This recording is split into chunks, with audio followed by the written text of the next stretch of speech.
EC 8393 Fundamentals of Data Structures in C. Second year ECE Semester 3. Unit 5. Topic 6 is Quicksort, presented by Anuja R. APCSC Rohini College of Engineering and Technology. First, the definition of Quicksort. Quicksort is a highly efficient sorting algorithm and is based on partitioning of array of data into smaller array. Right?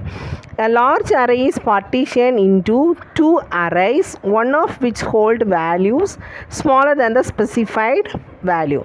We can say that it's a pivot value. It based on which the partition is made and another array hold values greater than the pivot value. Then the quicksort partitions an array and then calls itself recursively twice to sort the two resulting subarrays. Right? This algorithm is quite efficient for large size data sets as its average and worst case complexity of big O n square respectively.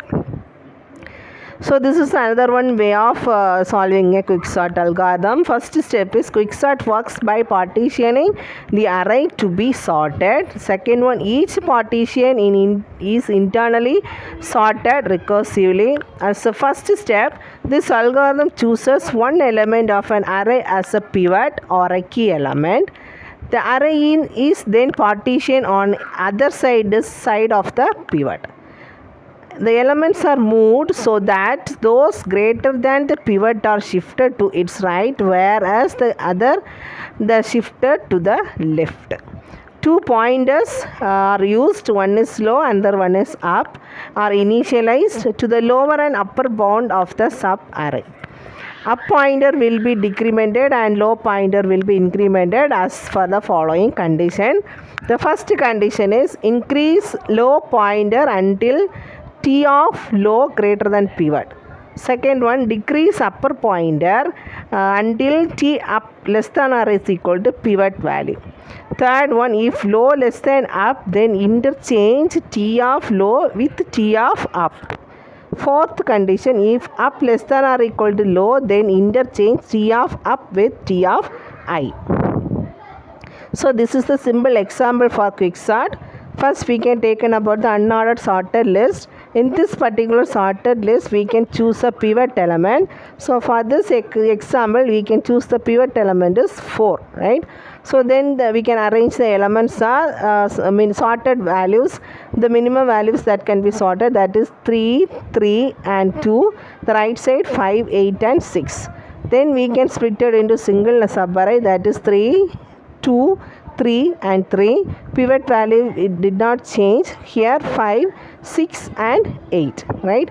The next step, we can arrange the element from ascending to descending order. So the output is 2, 3, 3, 4, 5, 6 and 8. Quicksort pivot algorithm, it is based on the partitioning in quicksort. We will now try to write an algorithm for it, which is as follows. The step 1, choose the highest index value as pivot. Step 2, take two variables to point, one is left, another one is right of the list, excluding the pivot element, right? Step 3, left pointer to the low index and assume right pointer to the highest index. While value at left is less than pivot, move right side. While value at right is greater than pivot, move left. If both step 5 and step 6 does not match, swap left and right. If left greater than or equal to right, the point where they met in a new pivot value. The possible questions of quicksorters. First question, quicksort is a dash. It is the output is divide and conquer algorithm. Second question, apply quicksort on a given sequence. What is the sequence after first phase? Pivot is first element. The option B, 6, 3, 4, 7, 9, 14, 11 and 12. Third question, quicksort is a stable sorting algorithm. Its condition is true or false. Option B, false. A machine need a minimum of 200 seconds to sort 1000 elements by quicksort. The minimum time needed to sort 200 elements will be approximately. The answer is option C, 31.11 seconds. Then quicksort is a space optimized version of dash. Option D, binary tree sort. Thank you.